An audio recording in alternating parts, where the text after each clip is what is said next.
Shabbat Shalom para todos. Com a ajuda do Eterno vamos estudar mais na Parashá. E dessa vez vamos estudar a Parashá Behar, que é a 32ª porção da Torá.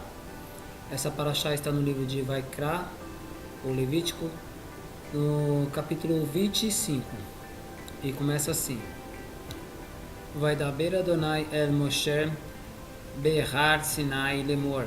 Traduzindo: E falou o Eterno a Moisés no monte Sinai, dizendo: Fala aos filhos de Israel e diz-lhes que quando vierdes à terra que vos dou, descansará a terra, descanso em nome do Eterno.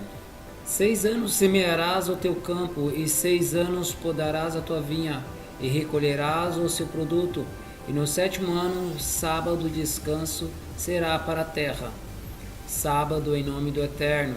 Teu campo não semearás, e a tua vinha não podarás. Essa paraxá é uma paraxá muito importante, é uma paraxá que já inicia falando do Monte Sinai.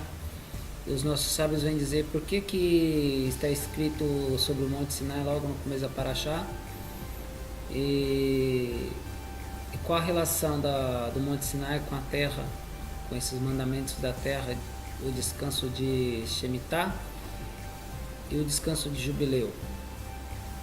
Eles mesmos respondem porque o mandamento de não trabalhar a terra no 7º ano já tinha dado pelo Eterno no Monte Sinai a Moisés.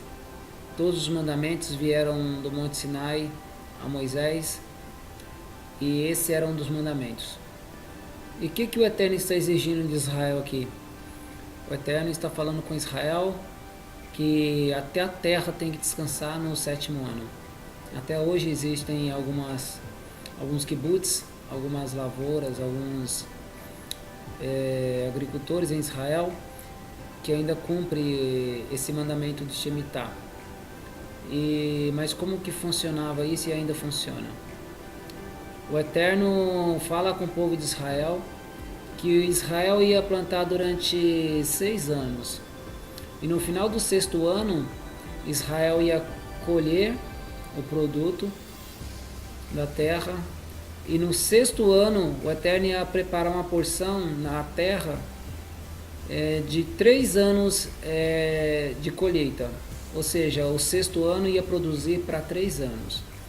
Ia produzir para o 7º ano, que era o ano que não se plantava em Israel e não se colhiam para vendas. Não se colhia em grande abundância para vendas.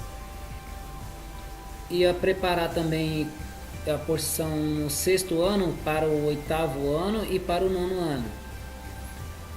Isso era a provisão do Eterno para Israel. E por que tinha que ser 3 anos consecutivos, 7º, 8º e 9º, essa provisão?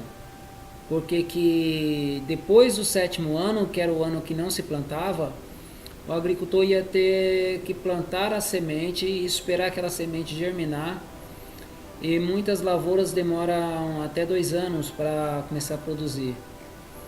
E tem umas que demoram até mais, mas em geral é na média de 2 anos. O agricultor colhia e colocava num armazenamento, um paiol, todo o mantimento ali que ele ia necessitar, todo o mantimento que o Eterno tinha preparado para ele.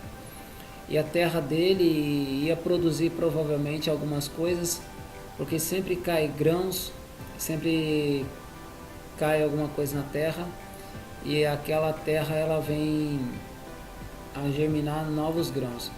Inclusive tinha também a parte que ficava, que o mandamento fala que tinha que ficar uma parte ao redor das cercas, próximo às estradas, que quem precisasse podia pegar dessa parte dessa lavoura.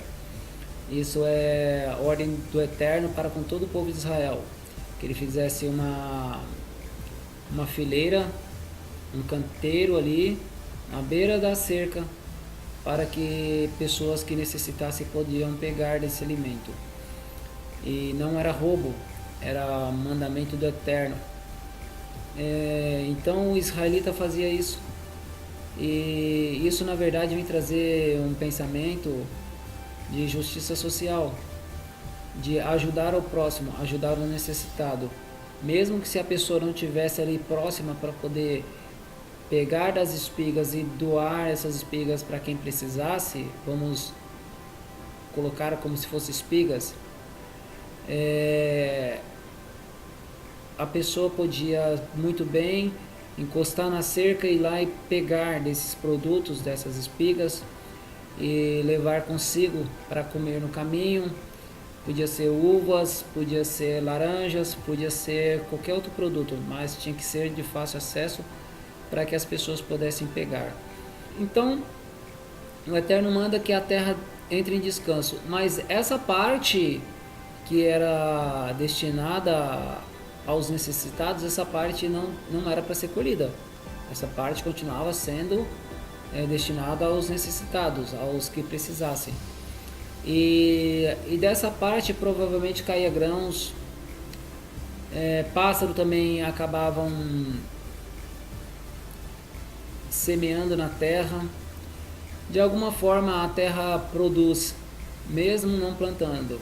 Essa plantação que vinha no 7º ano não era para ser colhida, essa plantação era para ser deixada lá. As vinhas era para ser deixado os pés inteiros lá, não era para podar elas, nada disso, era para deixar a vinha do jeito que estava o ano inteiro, não mexer na vinha. E todas as árvores era para deixar lá, que o Eterno ia cuidar, como o Eterno sempre cuidou. Só que tinha um detalhe, esses alimentos era para todos que necessitassem, inclusive para o próprio dono da terra. Só que ele não podia ir lá e encher a panela dele, o balaio dele e levar e estocar. Não podia. Ele podia só ir lá e colher pro dia, a comida do dia. Ele podia ir lá e colher, se fosse arroz, colher uma porção que iria comer durante aquele dia. Se fosse laranjas, ele ia colher uma porção para comer naquele dia. Se fosse uvas, milho, ele ia colher só para o que ele precisava no dia. E não era só ele, todas as pessoas que entravam nas terras dos fazendeiros ali, eles podiam colher apenas o que precisava para aquele dia. Porque todos os dias o Eterno nos dá a porção diária. Como foi no deserto o maná, ali também era no 7º ano. As pessoas não passavam necessidade. E em geral já não se passava necessidade em Israel pela justiça social que o Eterno estabeleceu na terra de Israel. Tinha os dízimos, as ofertas que eram destinadas aos pobres, aos necessitados, à viúva, o órfão e aos levitas. E então no 7º ano ali também o Eterno provia todas as coisas. E só que as portas das fazendas ficavam abertas não só para as pessoas, mas também para os animais. Os animais que entrassem naquele campo poderia deixar aquele animal comendo à vontade. Não podia ir lá tirar o animal, espantar o animal, não podia. Tinha que deixar o animal se fartar até ele querer ir embora. Não podia tirar o animal de lá. Porque a terra, o Eterno fala nessa paraxá, a terra não é sua, a terra é minha. O Eterno emprestou a terra ao povo de Israel e o Eterno, ele faz da terra o que ele bem entende. E isso não é só a terra de Israel, é todo o nosso planeta, toda a terra pertence ao Eterno. Mas naquele propósito ali, tratando com Israel, o Eterno mostrando para Israel a sua soberania, mostrando para Israel como agir, como cuidar dos seus irmãos, como ser zeloso com os seus irmãos. O Eterno estabelece essa lei, que no ano 7º era Shemitah, ou seja, o ano que não se plantava na terra, o ano de descanso da terra. Mas isso não quer dizer que o judeu tinha que ficar em casa dormindo, sem trabalhar. Não podia. O mandamento do Eterno é 6 dias você trabalhará, e no 7º você descansará. Ou seja, os dias do ano ele tinha que continuar trabalhando. tinha outros meios de trabalhar, não era só agricultura. Tinha o animal que ele podia trabalhar, tinha a pesca que ele podia fazer, tinha outros meios para o judeu ir trabalhar. Mas na terra ele não podia trabalhar, o agricultor não podia trabalhar. E o Eterno sempre proveu as coisas para Israel, porque Israel sempre foi fiel à palavra do Eterno. Israel pegou um compromisso de guardar os mandamentos do Eterno, seguir os mandamentos do Eterno por amor. Inclusive essa paraxá vem falar de amor, mas não é aquele amor que a gente conhece, aquele amor que fala eu amo, eu amo, eu amo, mas não faço nada por você, não estou nem aí para os seus mandamentos, e é um amo da boca para fora, que não tem justiça social. Mas enfim, o que é o amor que o Eterno manda Israel ter, e que o Eterno vê que Israel está cumprindo com esse mandamento de amar o teu irmão, amar o teu próximo. O judeu, quando ficava devendo a outro judeu e ele não conseguia pagar aquela dívida, era por consequências. Os nossos sábios vêm trazer que essas dívidas do judeu, está escrito aqui na porção 32 da Torá, no capítulo 25 de Levítico, todo aquele desfecho dessa paraxá vai mostrar, começando com o israelita tem que guardar o Shabat da terra, o Shemitah, e vai ter uma série de problemas na sequência que o Eterno vem trazendo nessa paraxá. Como se fosse uma decadência. E os nossos sábios vêm trazer o seguinte pensamento: que se o judeu não guardasse esse mandamento de descanso da terra, na consequência o Eterno ia trazer castigo para ele por desobediência. E quais eram esses castigos? Aí o Eterno começa falando que ele ia se endividar, ele ia se vender como escravo para o teu irmão. E sempre o Eterno dá a nós possibilidade de techuvá, retorno, arrependimento. Retorno aos caminhos do Eterno, arrependimento do que fez. E cada estágio que o Eterno vem trazendo na Torá, os nossos sábios trazem, que é se a pessoa não se arrepender do seu ato que ele fez, de não deixar a terra descansar no 7º ano. E então os nossos sábios falam que a pior coisa que ia acontecer com o judeu era quando o judeu ia ser vendido a um estrangeiro, a ponto de um irmão israelita dele, um irmão judeu dele, ter que resgatá-lo das mãos do estrangeiro. Isso traz para nós muito entendimento para que possamos ter zelo com as nossas palavras, zelo com as nossas atitudes. Se nós propomos no nosso coração sermos servos do Eterno, então somos servos eternos, nós temos que fazer o que Ele nos manda. E vou trazer uma explicação com lógica nessa paraxá sobre servo. Aqui está escrito na paraxá, escravo, que um judeu podia pegar outro judeu como escravo, no caso se a pessoa devesse muito para o outro. E não era pego, ele tinha que se vender, ele tinha que se doar como escravo. Eu sou teu escravo. A palavra na verdade aqui está escrito escravo, mas no hebraico está escrito servo. E o judeu que queria ajudar o seu irmão, ele aceitava aquela pessoa como servo dele. E aquele judeu ia trabalhar para ele, e aquele judeu ia ser tratado como um servo, como um empregado, e não como um escravo. E se o empregado gostasse tanto do seu senhor, ele podia mandar furar a tua orelha, Ele pediu ao patrão, fura minha orelha. Ele podia pedir, fura minha orelha no teu batente, no batente da porta. E isso aí é uma coisa muito interessante. É um sinal de que ele gostava tanto do patrão dele que ele mandou furar a tua própria orelha, e ele seria servo daquele outro judeu o resto da tua vida. Mas ele tinha a possibilidade de querer sair novamente, só que só podia acontecer no ano de Shemitah. Todo ano de Shemitah, se ele quisesse sair desse compromisso, ele podia sair.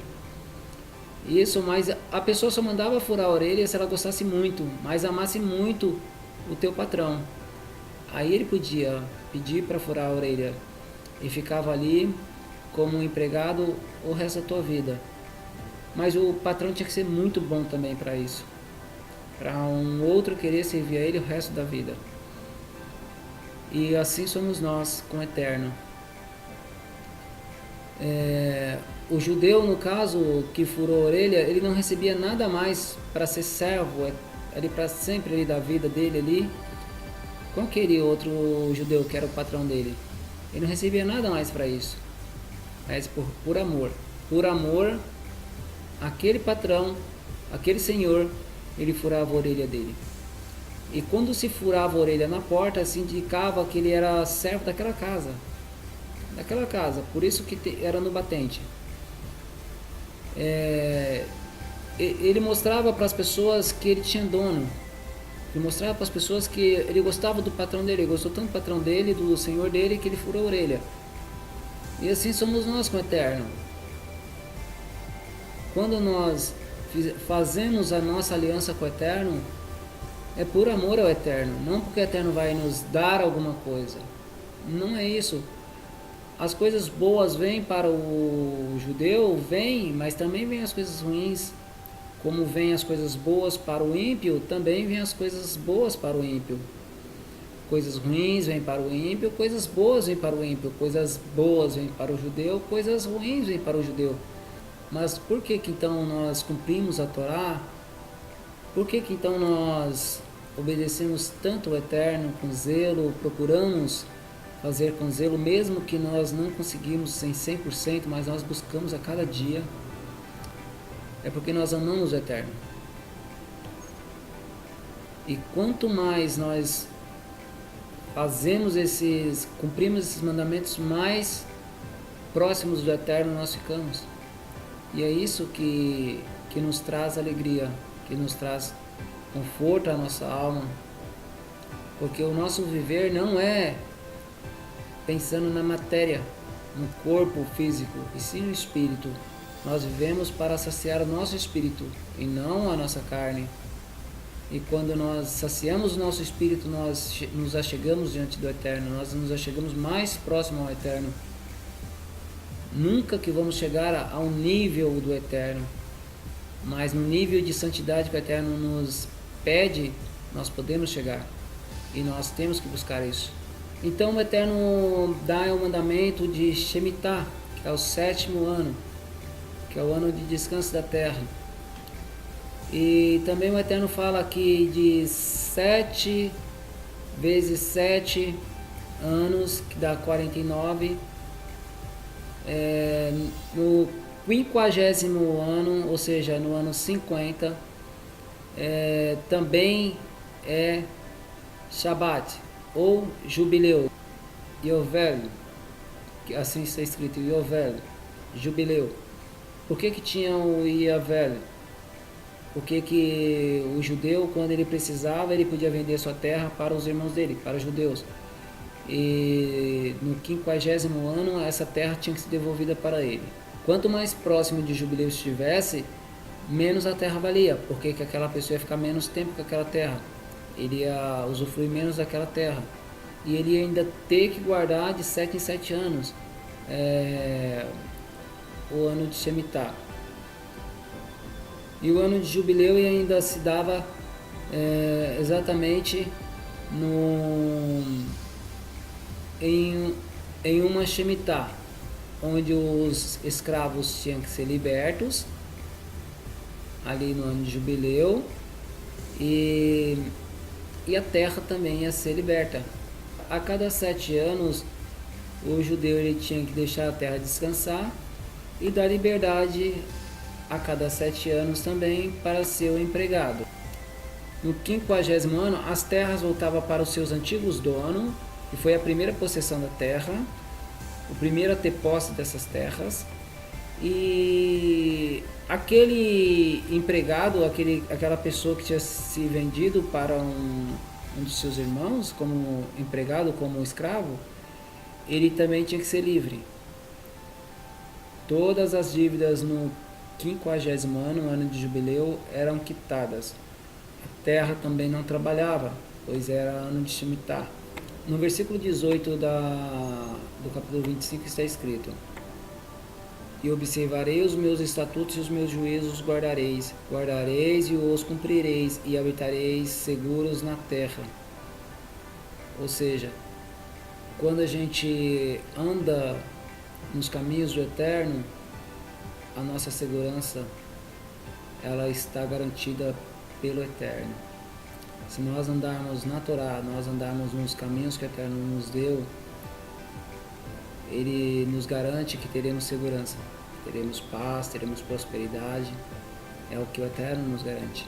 Quando nós lemos essa paraxá falando de descanso da terra, provisão no 7º ano, no 8º ano e no 9º ano, o Eterno está nos prometendo prosperidade, está nos prometendo bênção. Quando nós lemos aqui no versículo 18, que eu acabei de ler, nós vemos que nós temos segurança também. Então, quando nós andamos nos caminhos que o Eterno nos dá, nós só temos a ganhar. Mesmo que parece que tudo está indo de ladeira abaixo, como dizem, tudo está indo correndo para baixo, na verdade, todas as coisas levam ao nosso benefício. O Eterno sempre traz para nós benefício. Mesmo que o que está ocorrendo conosco parece ser ruim, mas é benefício para nós, porque o Eterno sabe do nosso futuro e não nós. E no versículo 23 está escrito: e a terra não será vendida em perpetuidade, porque minha é a terra. Aqui é a passagem que o Eterno fala que a terra é dele.